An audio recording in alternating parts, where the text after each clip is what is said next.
Hello, everybody, and thank you for joining us today for our second Lunch and Learn session. Quick overview of our remaining schedule for 2024. Not very helpful if you are looking at this in 2025 or beyond. We have a mix of community calls and Lunch and Learns still to happen this year. Our next community call next month will be around AI in publishing and preprints with Josh, who is going to be a great speaker. We also have another really interesting one coming up in July around research integrity and this new field of forensic scientometrics. Our next Lunch and Learn is going to be a bit more hands-on. We're going to look at how to write a pitch for a preprint focused opinion pieces.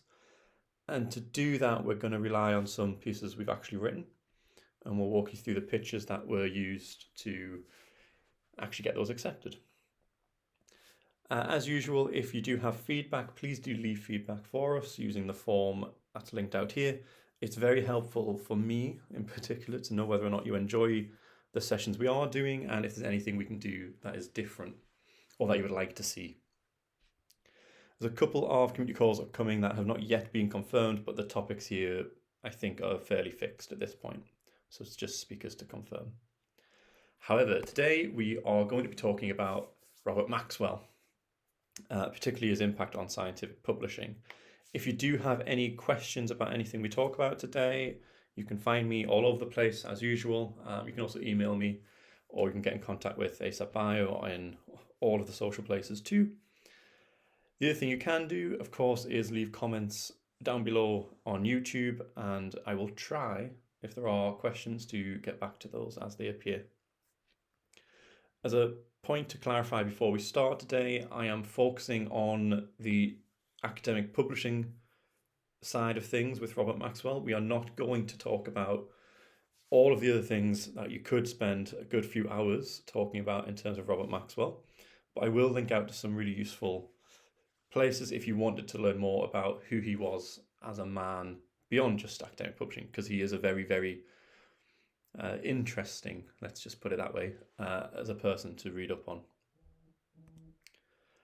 So before we get started, let's talk a little bit about publishing before the 20th century. Now, if you've watched our previous Lunch and Learn, we did a whole session on the history of publishing, or a brief history of publishing. But just to distill it down for this one into a single slide, before the 20th century, publishing was very much a limited business, really. There were a relatively small number of journals. These were almost always society-owned journals, and in many cases, they actually lost money. And this is an issue that is recurring throughout this talk, actually, money. The other thing here is that, for the most part, there was no peer review involved in this process.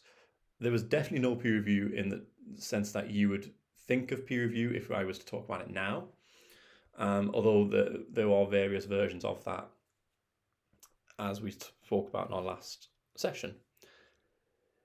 The basic process was a bit simpler than it is today, although not too different. You would go away, do your experiments, you would write up a manuscript or a letter, you would then send that to the editor of the society you were interested in. The editor would then decide whether or not to publish that manuscript or letter or reject it. As I said, the whole peer review step was kind of missing from this. The dissemination was also quite interesting, but that's a different topic. However, this all really, really changed in sort of the 1940s, 50s, 60s, 70s, and this is largely down to Robert Maxwell. It's very interesting that you can trace so much back to one individual. I think it's quite rare to be able to really do that in history. If you don't know Robert Maxwell, you might know his daughter, Ghislaine Maxwell. And if you don't know her, you will know her name in terms of her connection to Jeffrey Epstein. We're not going to talk about that anymore because that is, like I said, an entirely different talk. If you do want to know about Robert Maxwell outside of his academic work, outside of his publishing work, I would recommend the podcast that I've linked here. It's hosted by two British broadcasters, and they do various different seasons based on different scandals in British history. And the one I've linked here is the Robert Maxwell season. Very, very, very interesting. So I do recommend going to listen to that one. But focusing on Robert Maxwell. So Robert Maxwell was a media mogul. He was an MP in the UK Parliament. He was a suspected spy for Israel. He was a fraudster, and he was a disgraced businessman. And there's a lot more things I could have put there to describe Robert Maxwell that we decided to leave out. The other thing is he was also a rival to Rupert Murdoch, and I think this is an interesting point just from the perspective of thinking how the world would currently look if we had two of these men still around. Murdoch himself has probably caused enough damage to society. I can't quite imagine how bad it would have been with Maxwell also still on the scene. But we're going to really focus down on the academic side of things and how Robert Maxwell shaped our current publishing system. And also, when you talk about publishing in academia, it goes beyond that into research culture, although he was less directly involved in that. So, Robert Maxwell co-founded Pergamon Press in 1948, and he had two stints in the company. So, the first period between 1959 and 1965 saw Pergamon really grow in terms of how many titles they owned and their business model. And they grew in that relatively short space of time from 40 titles to 150. And he was then ousted from Pergamon in 1969. And this is because it had been discovered that he had contrived to inflate the share price, and he'd done that through using transactions between his own private family-owned companies. Not great. However, amazingly, he managed to reacquire Pergamon Press in 1974, and this was his second stint in charge. And I think that lasted until 1991. The reason for this end of the second period was that he took his yacht out, which is called the Lady Ghislaine, which shows you how much affection he had towards his daughter. So he took his yacht out and he basically never came back. There are a lot of conspiracy theories around his death. Some people say he was murdered because of his spy-related work. Some people say he took his own life. Probably most likely is that he just fell overboard and it was an accident. But if you want to get into conspiracy theories, there's probably plenty of places on the internet you could do that. After his death, it was discovered that he'd stolen over £400 million from his employees' pension fund. And this really is a very short overview of some of the more questionable behaviours from Robert Maxwell. So we're going to focus a lot more now just on his role with Pergamon Press. Before we do that, I want to kind of overview the model of scientific publishing as it is today. And this is the model that Robert Maxwell very much was hugely influential in creating. And I want to compare that to a normal magazine. This quote here, "publishing is a theft," is a quote I found from a BMJ librarian. And I think it does a really good, punchy version of how absurd the business model actually is. So if we focus on a normal magazine, the content for general magazines can be created in-house. So this, I'm thinking sort of fashion magazines might do a lot of photo shoots where they create the content themselves. Or it can be elsewhere. So if you're thinking newspaper type magazines, they don't create the content themselves. They then have a staff of writers who will write about the content. They have editors, they have formatting, distribution, and access. And that's not too dissimilar from an academic journal. Now, the access point is where a normal magazine will make its money. They charge the reader to read the material. They have costs incurred for distribution, for formatting, for the editors, and for the writing. Now, I've left content out because, like I said, it depends whether they create the content or not. But there's a lot of cost involved, and there's only one point at which the magazines actually really make money. They obviously also make money from ad revenue and that side of things, but that's not a charge for anyone else outside of another business. In academia, again, we have the research, which is the content in this case. Now, in this case, this is always independent of the journal. We still have writing. I've replaced editors with reviewers in this situation because some academic journals will have professional editors and a professional editorial staff. Some don't, they just rely on academics. They still have formatting, distribution, and access. Now, in academia, you've got multiple points of charging people at the access step. So you can charge people for reading individual articles. You can charge people for subscriptions to journals. You can also charge institutions. So this could be either institutional subscription agreements. You can charge institutions through open access agreements. You can charge individual labs or funders through article processing charges. There's a lot of different ways of making money in academia. It's a brilliant business model, sadly. Now, they still have some costs involved, of course. But what I want to really highlight here is that this earlier step, so the writing, the reviewing step, whilst this is not revenue generating, it is saving the journals a huge amount of money because they don't pay for the writing of the manuscripts and they don't pay for the reviewing services. This is all free labor. And there was a study fairly recently that estimated that globally there was the reviewing services within academia were costing about $6 billion, which is a huge amount of money that publishers are saving by not actually paying for this service. They still have costs associated with formatting and distribution, and obviously there's some of the costs around hosting things online and all that kind of thing. But the point here is that the contrast between how you would expect a normal magazine type model to work and how it works in academia is very, very different. And this really is because of Robert Maxwell. Effectively, he kind of came in and he realized that every journal that publishes academic papers is capable of establishing a monopoly and charging outrageous fees for the transmission of knowledge. He also, alongside this, realized that he was able to capture other people's labor and resources for nothing. And there's a quote here that I think really sums up how insidious this all is. He described this realization and this system as a perceptual financing machine. And it really gets at the heart of what academic publishing is about. It's not about science communication, it's about making money. And the thing is, when we look at a system that is about making money, this tips the scales towards profit at the expense of scientific communication and scientific output.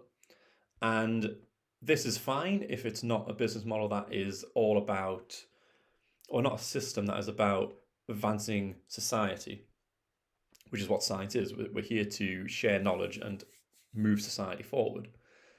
This is not what we want to see. This is not an ethical or moral situation to be in.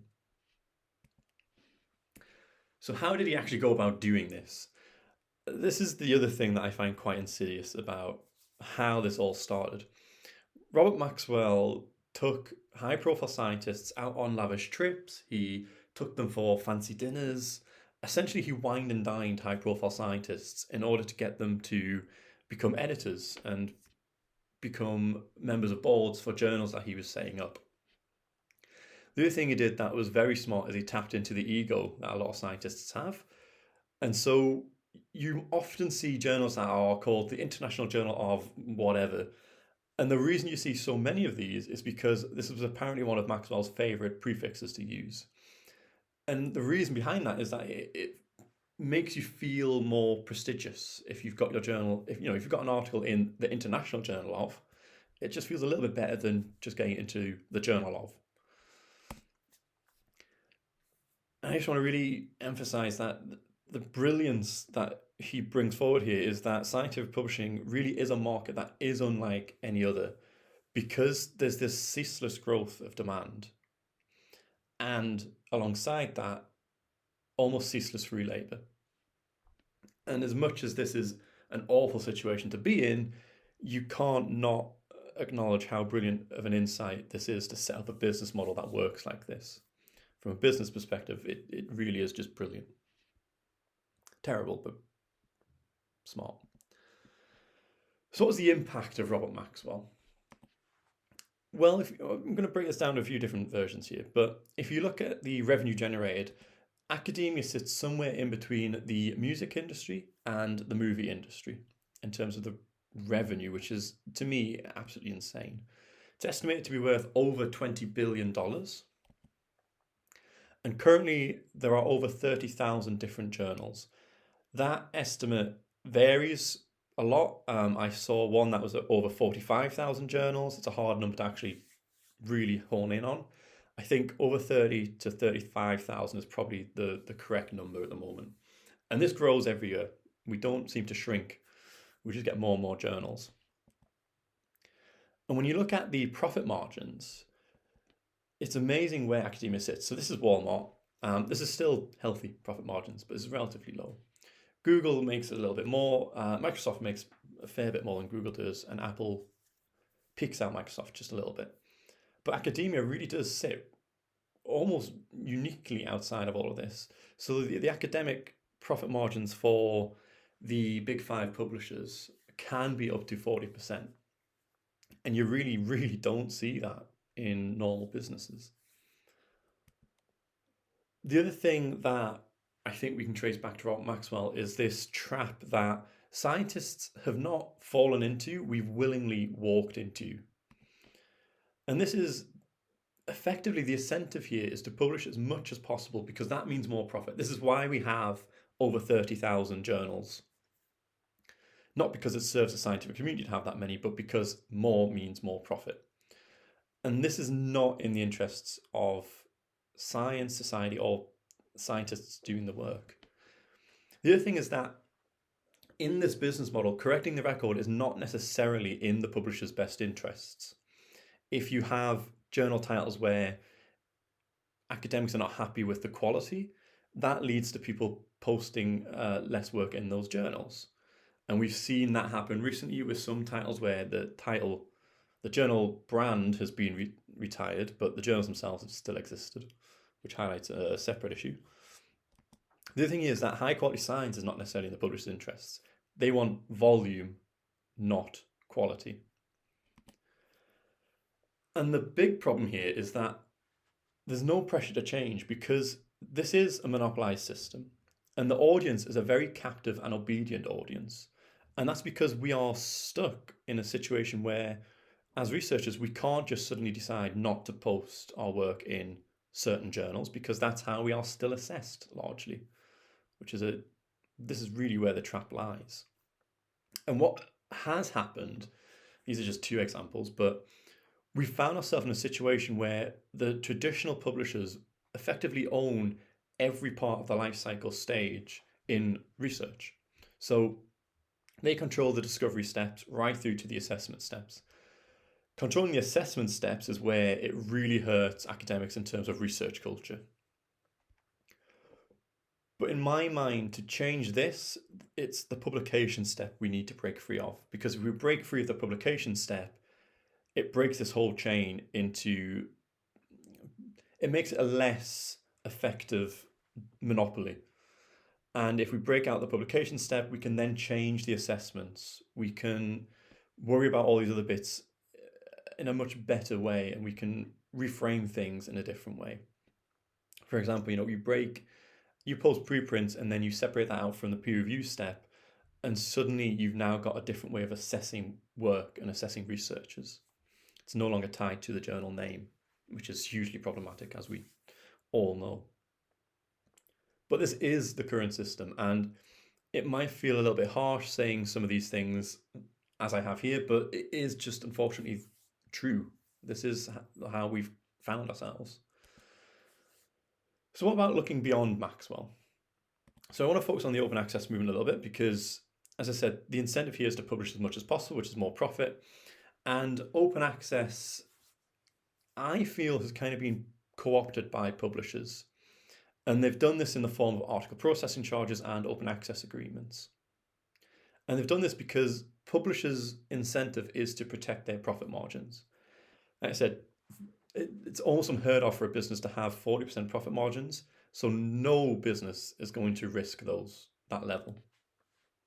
This is one estimate recently of the article processing charges in terms of the revenue they generate for the big five publishers. And this was between 2015 and I think 2017 or 2018. And it was estimated that in that short space of time, the big five made over $1 billion just from article processing charges. Now, other estimates that have stretched that up to 2024 or 2023 have suggested that's more in the region of 6 billion.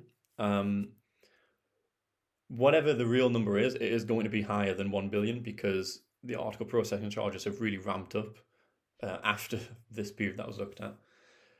And this again comes back to how ethical and how morally correct is it to work within this kind of system. There's nothing wrong with making money, but there is issue with making so much money at the expense of free labour and when it's charitable and public sources that are providing this revenue. I also want to look at preprints because preprints really allow us, in my mind, to rebalance these scales. I said you can make money, and you can. You can have for-profit models, but you must be working in a system that places science and the scientific community first. And preprints allow us to do this. But if we're going to realize this switching of the scales, there's a few things that need to happen. The first is that with preprints, we really do need to prioritize community ownership, governance, and sustainability. If we get that right, we're well on the way of switching these scales. The other thing is that we really need to begin to combat the dominance of traditional thinking, because the traditional mindset really negates the potential of preprints to change the system and also severely limits a lot of the benefits we see with preprints. And at the moment, we're at a point where I think we're in a bit of a crossroads. There's one path that leads to very much a journal-like system, but with preprints. It's a little bit more open, but it's not that much better and it's not that much different. The other path is a system where we completely rethink what it is to publish and share scientific findings. And it's actually, in my mind, that's not about publishing, it's now about scientific communication, which is what it should have been originally. But we are at risk of creating this failed system, in my mind, for preprints. And we really need to think about how to challenge that and how to prevent that from happening. I don't want to see preprints go the way open access has kind of gone. The other thing here is, I said combating traditional thinking, not combating traditional publishers, because the dominance of publishers is impossible to remove, but we can work with them to bring them more in line with a community focus. And that is going to mean they're going to lose some of their revenue and some of their profit margins. Ultimately, we're not yet at the point where I think we need to fight against the publishers in the preprint space, at least. But this is a system where we're on the edge, in my opinion. So how do we work together? Well, this is kind of a question I spend a lot of time thinking about. And I don't think I've got any solutions to offer yet. But one thing I do want to highlight is that, in my mind, societies are very, very well placed to lead some of the changes that we need to see and that we want to see, and also become much more important community-orientated voices in just the open science space more generally. This does mean a rethinking of what they do in terms of their publishing arms and what that looks like. And I think places like eLife are kind of showing the possibility there. But societies are uniquely placed to really, really do this. And we are seeing increasing conversations with people where, they're skewing the traditional publishers in favor of society publishers. Because at least with societies, often case, the profits go back into the community. And we need to figure out how exactly we balance for-profit business models with community-first approaches, because they're not necessarily two things that go together. There was a recent discussion around biorender and some of the policies that biorender has. Now, biorender is a for-profit business. Lots of people in academia like paying for it because it makes making figures really easy.